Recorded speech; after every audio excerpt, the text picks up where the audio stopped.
Hello বন্ধুরা, আজকে মরলা মাছ দিয়ে দুটো রেসিপি দেখাবো আপনাদেরকে। এখানে রয়েছে লাই পাতা, এই আছে মরলা মাছ, সর্ষের গুঁড়ো, পেঁয়াজ কুচি, টমেটো কুচি আর কাঁচা লঙ্কা। চলুন এবার রান্না করি। তো কড়াইতে তেল গরম করে আর হলুদ নুন দিয়ে মেখে রাখা মাছগুলো আগে ভেজে নেব।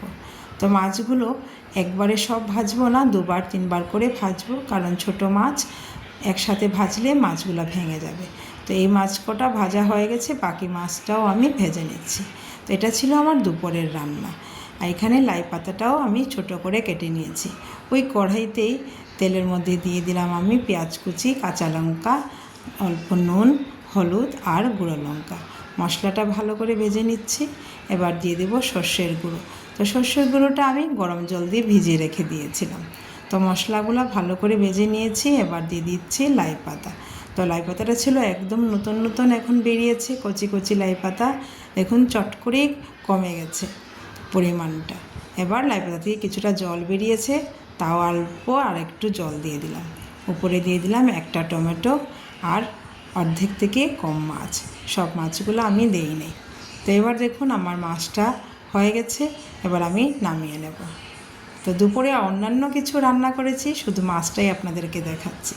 এবার আরেকটা মাছ রান্না করছি। এটাতে কড়াইতে তেল গরম করে দিয়ে দিলাম পেঁয়াজ কুচি।